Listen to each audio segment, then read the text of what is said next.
कलयुग का बहुत बड़ा प्रभाव है। कलयुग में जिसके पास धन होगा उसी को लोग कुलीन कहेंगे, सदाचारी और सद्गुणी और समाज में प्रतिष्ठित वही माना जाएगा जो धनी होगा, चाहे जितना गंदा आदमी हो। यदि उसके पास अधिक धन है तो समाज में उसकी प्रतिष्ठा होगी और व्यवहार में उसका सम्मान किया जाएगा।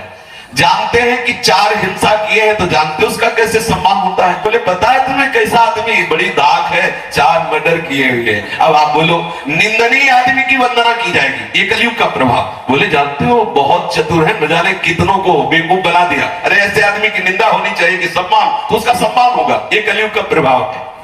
कलयुग में सत्यता, पवित्रता, क्षमा, दया, आयु, बल, स्मरण शक्ति, इन सब का लोप होता चला जाएगा।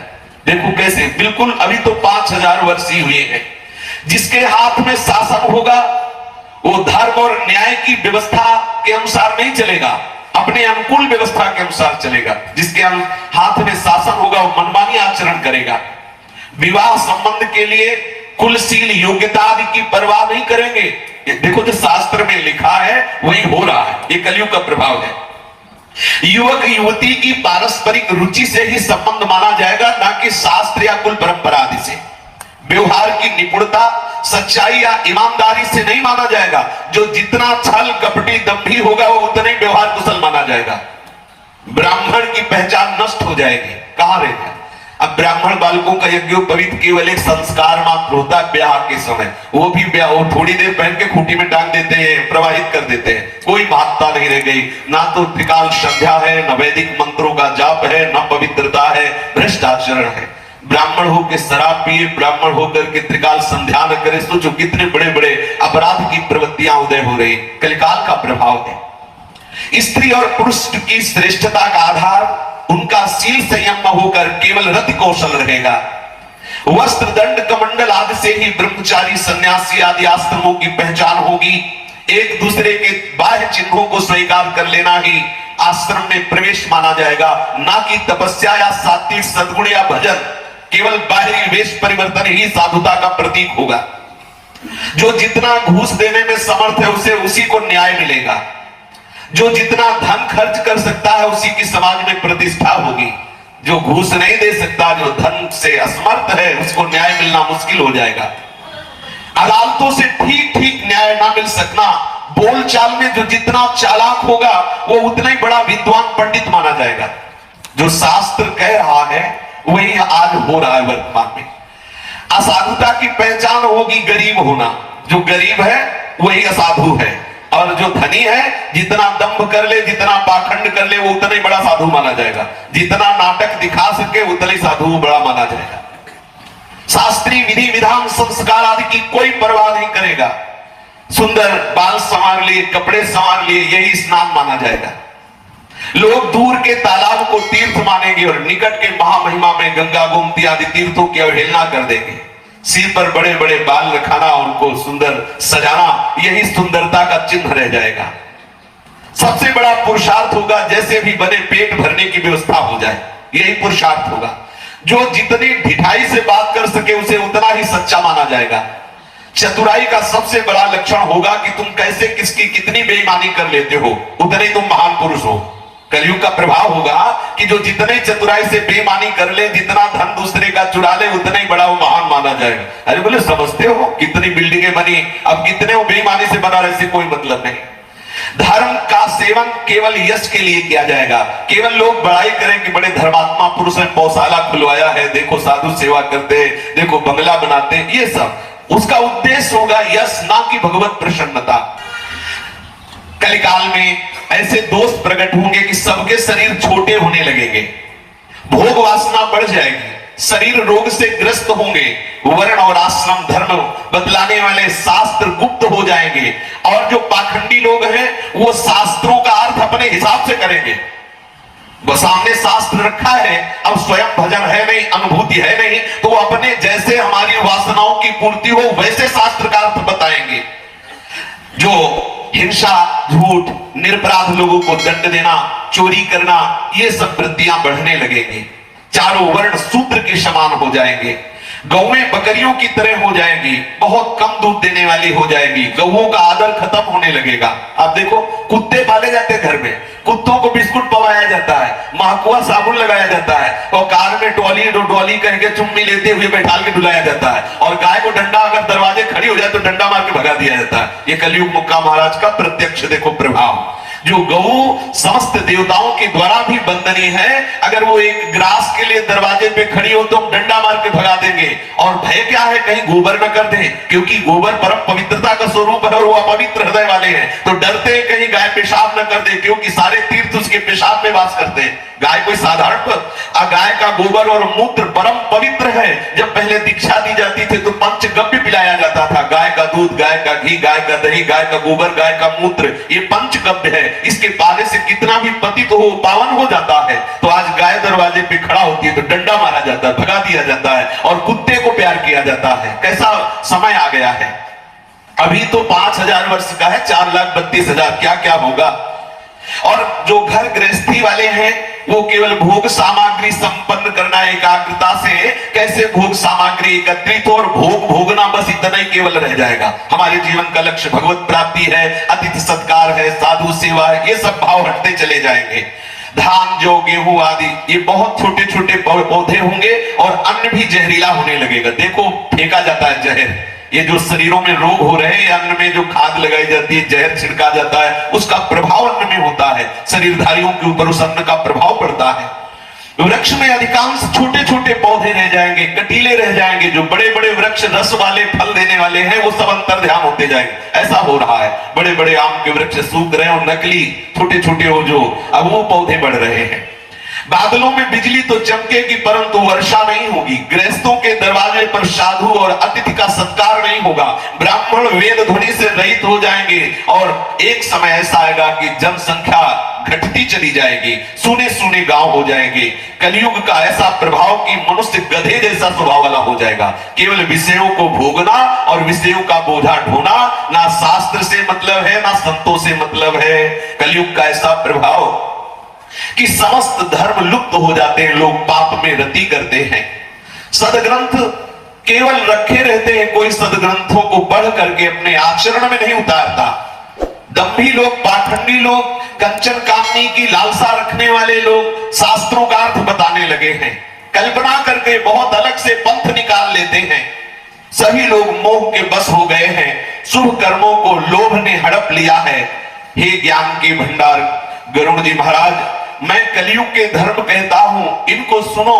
हरि भजन के प्रताप से इन आचरणों से बच जाओ तो कलयुग का प्रभाव आपके ऊपर नहीं पड़ेगा। कलयुग में कोई वर्ण धर्म नहीं मानता। मैं ब्राह्मण हूं, क्षत्रिय हूं, वैश्य हूं, शूद्र हूं, यदि अपने वर्णाश्रम धर्म से चलोगे तो तुम्हें इनसे वैराग्य हो जाएगा, प्रभु के चरणों में अनुराग हो जाएगा। पर कलयुग का ऐसा प्रभाव कि कोई अपने वर्णाश्रम धर्म की मर्यादा से नहीं चलता। ये वर्णाश्रम धर्म किसी की कल्पना नहीं है, स्वयं भगवान कहते चातुर्वर्णम मया सृष्टा, मेरे द्वारा ही चारों वर्णों की सृष्टि हुई है। वेद कहता ब्राह्मणो सुमुखमासीत् बाहु राजन्यः कृतः ऊरु ददस्यद्वैस्यः पदभ्यागम शूद्रो वजायत। ब्राह्मण भगवान के श्रीमुख से प्रकट हुआ है। यदि वो वेदाध्ययन और भगवत भजन और अपने ठीक ब्रह्मत्व का पालन नहीं करता है तो निश्चित नरकगामी बनेगा। क्षत्रिय भुजाओं से प्रकट हुए हैं, उदर से वैश्य और जंघाओं से चरणों से शूद्र का प्रादुर्भाव हुआ है। सब अपने अपने धर्म का पालन करें तो निश्चित उन्हें वैराग्य हो जाएगा संसार से, भगवत प्राप्ति की योग्यता आ जाएगी। पर कलयुग का ऐसा प्रभाव, कोई वर्णाश्रम धर्म का पालन नहीं करेगा। सब स्त्री पुरुष वेद का विरोध करेंगे, वेद की आज्ञा का पालन नहीं करेंगे। ब्राह्मण अगर वेद पढ़ेंगे भी तो बेचने के लिए, वेद बेचने के लिए। कितने की कथा होगी, बोले इतने की होगी, बेचना है। हम भगवत चर्चा करें, कोई 1 अरब आके चढ़ा दे तो क्या श्री कृष्ण कथा की कीमत 1 अरब हो सकती है क्या? पूरा त्रिभुवन नहीं हो सकता। तो भगवत प्रसाद से जो मिले उससे अपने उदर का पोषण करे। अगर जिसे श्री कृष्ण पर भरोसा नहीं है, धन पर भरोसा है, तो भागवत का अधिकार ही नहीं कहने का। भागवत या भगवत चर्चा करके अगर धन कमाने की लालसा है तो भागवत का रहस्य नहीं जान सकता। क्योंकि शास्त्र तभी अनुभव में आते हैं जब हम शास्त्र की शरण लेकर के, और जिनका यश गान करते हैं शास्त्र, जब हम उनकी प्राप्ति की लालसा करते हैं तो शास्त्र हृदय में प्रकाशित हो जाते हैं। पंडित लोग वेद पढ़ेंगे लेकिन बेचने के लिए, ब्राह्मण वेदों को बेचने में सकुचाएंगे नहीं। राजा प्रजा को खा डालने वाली होगी और वेद की आज्ञा कोई भी नहीं मानेगा।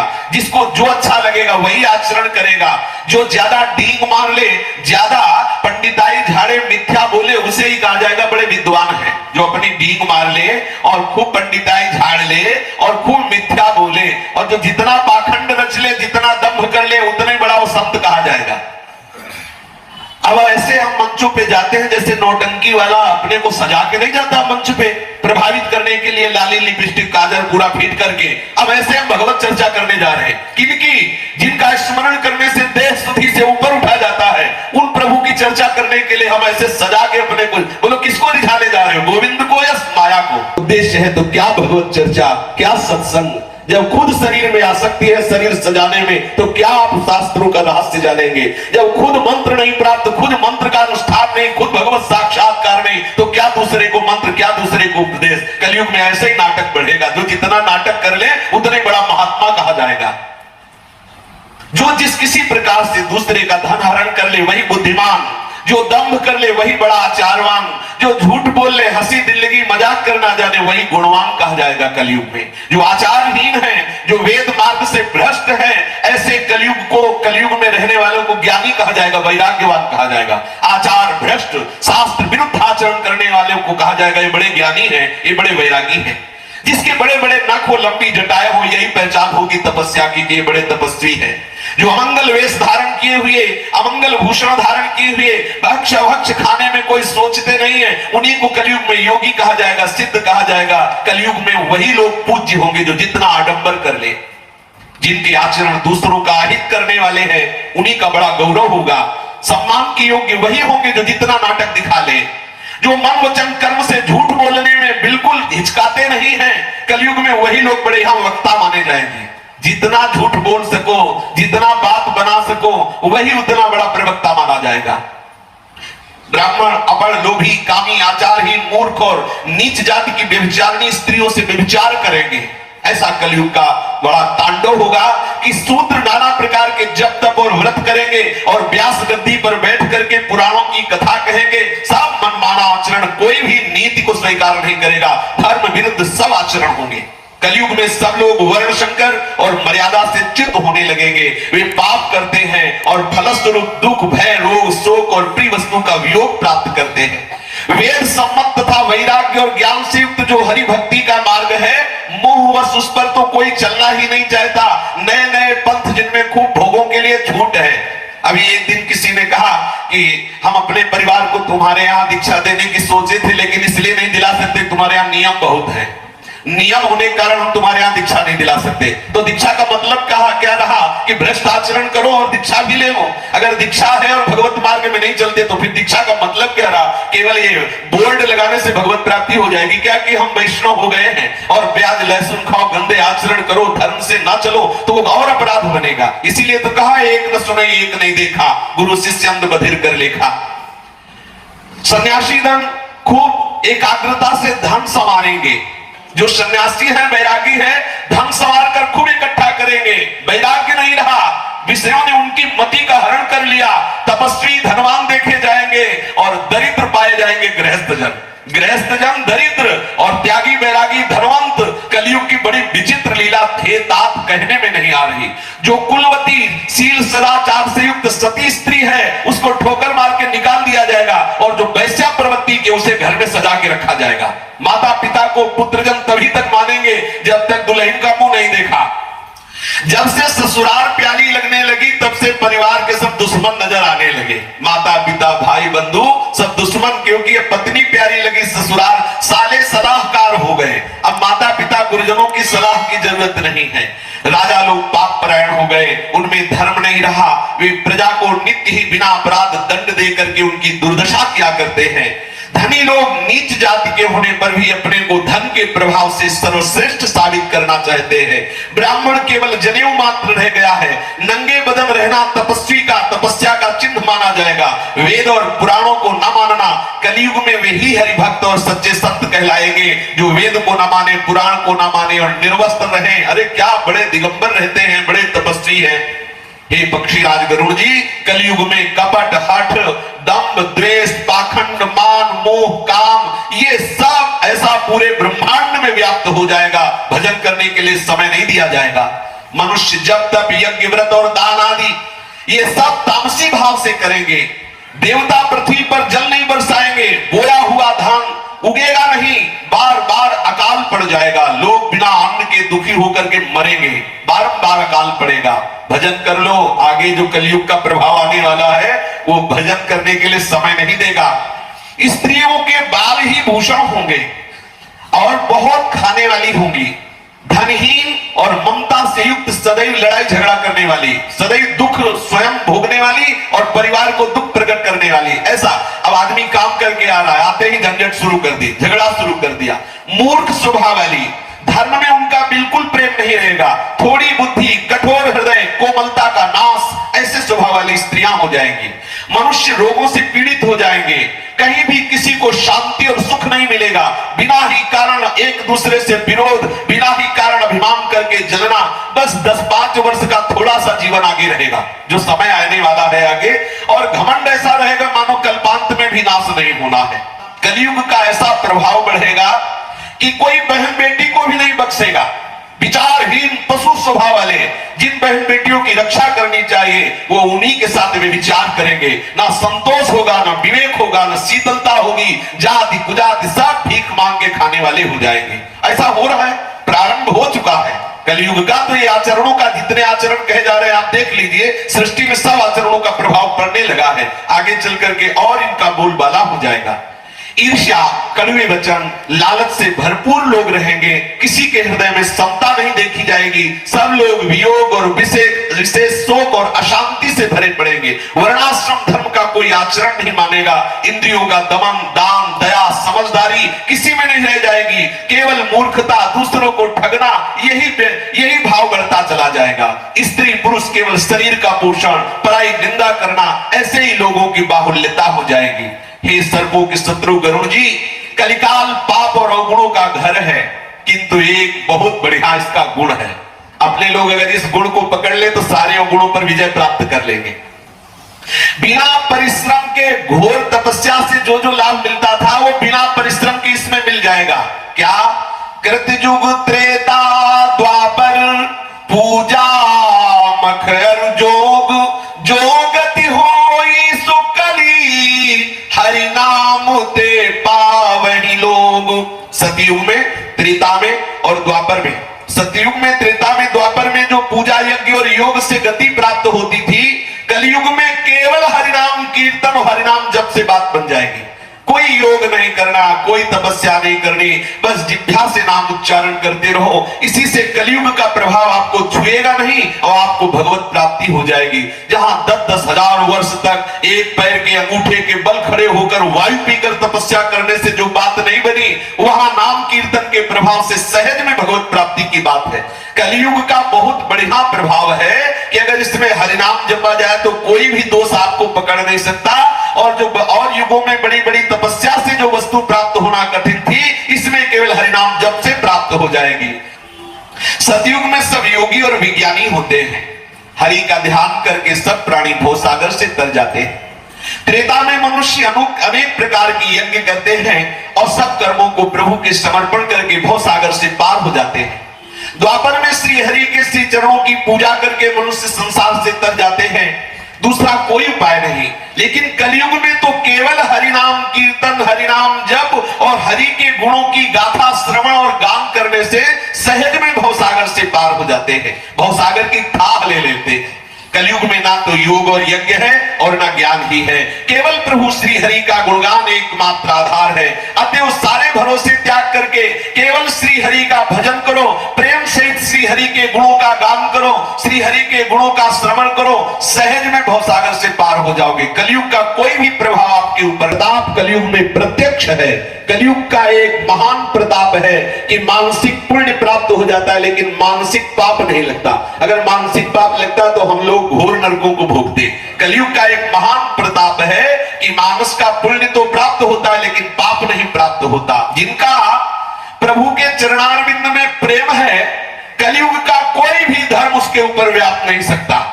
जो निरंतर प्रभु के चरणारविंद का चिंतन करते हैं, कलयुग का माया का प्रभाव उसके ऊपर नहीं पड़ता। हे पक्षीराज, जैसे बाजीगर का किया हुआ चरित्र इंद्रजाल देखने वालों के लिए बड़ा दुर्गम है, लेकिन जबूरे के लिए वो कोई खास बात नहीं है, क्योंकि वो हर रहस्य जानता है। ऐसे जो भगवान का सेवक है, सतत भजन में रहता है, तो एक काल अर्थात कलयुग आदि का प्रभाव, माया आदि का प्रभाव उसे अपने वश में नहीं कर सकता। वो सारा रहस्य जान जाता है। तो प्रभु के प्रताप से इनका प्रभाव ना पड़ने का कारण है निरंतर नाम स्मरण। कितनी बढ़िया बात है। हरि माया कृत दोष गुण बिनु हरि भजन न जाहि। बिल्कुल ठीक सिद्धांत है। जब तक आप हरि का भजन नहीं करेंगे, तब तक ये माया का प्रभाव, कलयुग का प्रभाव आपको रौंद डालेगा। अगर हरि भजन करोगे तो इसका प्रभाव आपके ऊपर नहीं पड़ेगा। इसलिए सबसे प्रार्थना है, भजिए राम तज काम सब अस विचार मन माही। समस्त कामनाओं का त्याग करके प्रभु के चरणारविंद का चिंतन करो, जिससे कलयुग का कोई भी प्रभाव न पड़े। नहीं तो निश्चित ऐसे कर्म बन जाएंगे जो हमारे मनुष्य जन्म का हेतु भगवत प्राप्ति है, हमें उससे वंचित रहना पड़ेगा। सतत नाम कीर्तन, नाम जप, प्रभु की चर्चा श्रवण, प्रभु की चर्चा करना, यही कलयुग का प्रधान साधन। शेष चर्चा आगे। श्री राधा वल्लभ लाल